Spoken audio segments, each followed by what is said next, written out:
Okay, today I want to talk about Thomas Aquinas, his proofs of God's existence. Aquinas was the greatest of the medieval philosophers. His dates are 1225 to 1274, so he's 13th century. He's most people consider him the greatest philosopher to emerge in Europe since Augustine. So Augustine lived around 400 AD or BCE or BC. I mean, 400 AD or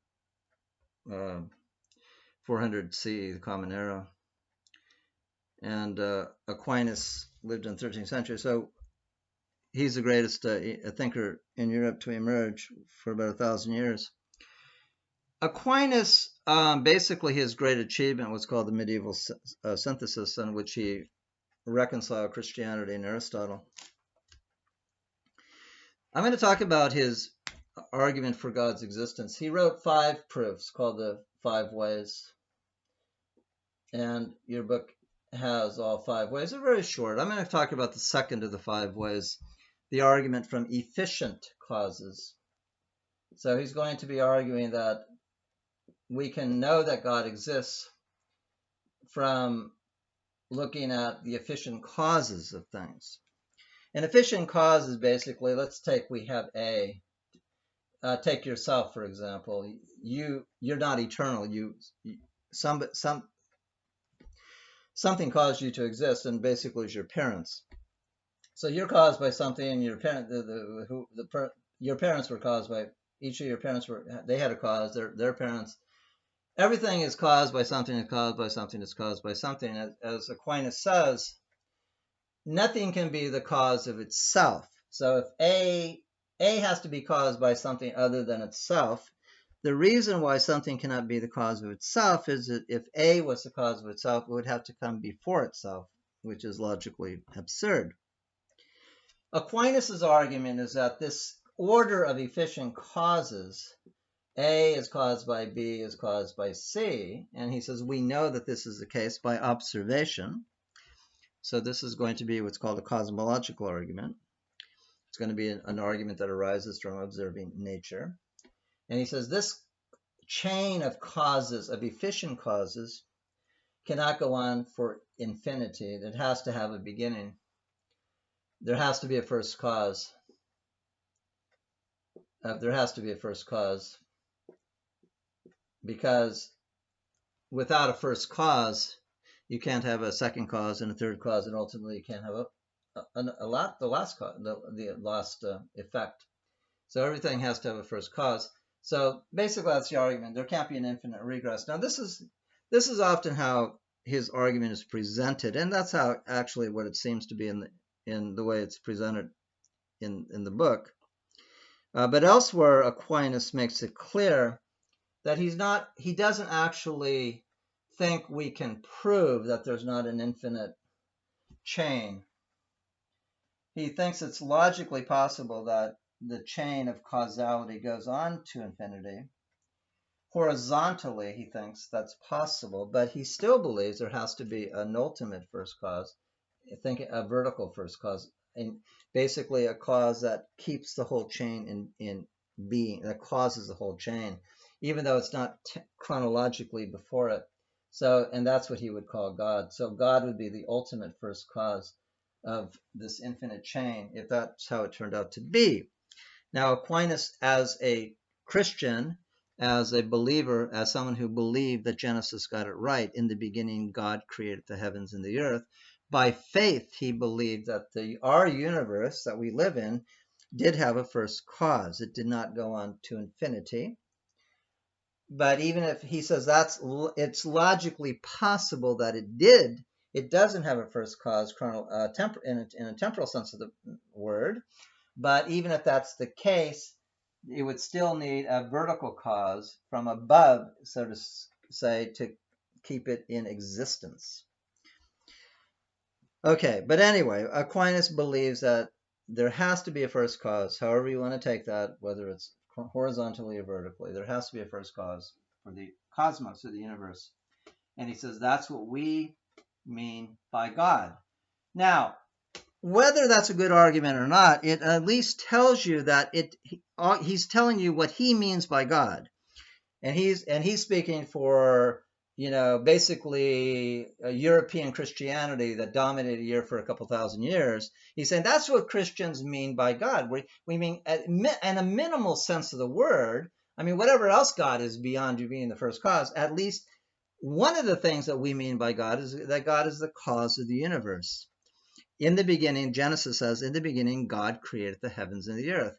The God we believe in, Aquinas says, that we believe the God we believe in is the first cause of the universe. God is more than that, but at least he is that. Okay, now the main problem with that is, let's say you don't believe God exists. Let's say you're an atheist. Okay, well, if you're an atheist, you can agree, basically, you can agree totally with Aquinas. You can say, okay, yeah, there has to be a first cause. And you could agree with everything Aquinas says. And you just say, well, I believe there's a first cause, but I don't believe that first cause is what you guys call God. I believe, well, modern physicists could say, I believe that. If you're a modern physicist, you could say, well, yeah, there's a first cause, but it's not what you guys call God. It's this vacuum of quantum fluctuations. Why not? Something is in the beginning. Is it the God of Christians? Is it what Christians call God? Is it what physicists mean by a vacuum with quantum fluctuations? Or is it whatever, some cosmic turtle? Whatever. I mean, there has to be something there. So even if you agree with Aquinas, there has to be a first cause. It doesn't have to be what Christians call God. Now, it might be what Christians call God, but that's going to be what you believe by faith. It's not going to be something you can prove. I personally myself do believe that the universe did have a cause, and I agree with Aquinas that I believe that cause is what Christians call God. But that's something I believe. It's not something I can prove.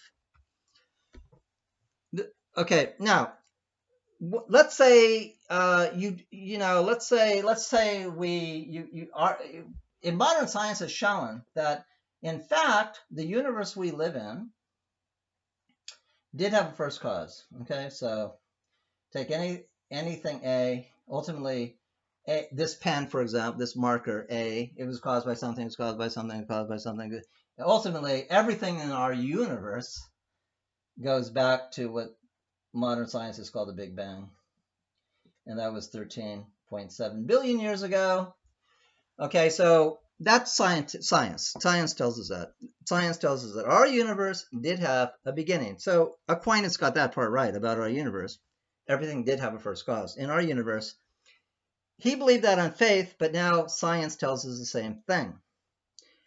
Okay, now I'm talking about our observable universe. Now, when Einstein heard about this, and this is goes back to around 1920 in the 20s, Einstein was, he didn't like it. It was ugly to him. Einstein thought, a universe that was eternal and static and unchanging was aesthetically beautiful and pleasing. The idea of this universe that starts out from a point, and then expands, Einstein thought it was ugly. But ultimately he said, yeah, well, that's how it is. That's what the evidence is. And mainly it's because science observed the universe is expanding. And the only way to explain that expansion was to explain that hypothesize that it began at a point in this Big Bang, and the universe has been expanding, and it still is for billions of years. So, okay, so let's say that our whole universe, it's just the Big Bang is just, well, why did anything have to cause the Big Bang? Let's just say our universe is there. It's a brute fact. Why does there have to be a cause for that? Well, you could say, well, everything needs a cause. Okay, let's call it God. Okay, now the question is, what caused God? And you say, well, God, nothing caused God. God is eternal. God is timeless. God's infinite. Nothing caused God. Well, if God doesn't need a beginning, why does the universe need a beginning? Why does the cosmos need a beginning? Carl Sagan wrote a book called Cosmos, and they turned it into a television series, became very famous. And the first sentence of Cosmos is, the cosmos is all that is, or ever was, or ever will be. So from Sagan, as a scientist, as an astronomer, believed that the cosmos, he doesn't need God. There's no God for Sagan, and for many physicists, there's just the cosmos. It always is, and always was, and always and ever will be. That's what Christians say about God. It always is, always was, and it always will be. It's all that is. That's what Spinoza believed. Spinoza, one of the greatest of all philosophers, believed that God and the universe are identical. So Spinoza did not believe that our universe needed a cause. It just is. It is God. It's all that is. It's always been. It's all that is, or ever was, or ever will be. There's nothing outside of it. So there's nothing illogical about believing that. Basically, you have two choices. Either you're going to say the beginning of everything is God, and by God you're meaning some personal being who is omnipotent, all-powerful, all-knowing, all-loving, created the universe. That's what the Jewish religion believes, Christianity, Islam. Or you don't believe in God, and you just say what has always been and always is and always will be is just the universe. Now, they're both logically possible, no doubt about that. So I really don't see how Aquinas' argument is going to work, and it doesn't. It doesn't work. I mean, it doesn't convince people that don't believe in God. Nobody's convinced by it. If you believe in God, you can say, yeah, okay, it makes sense. The universe is caused.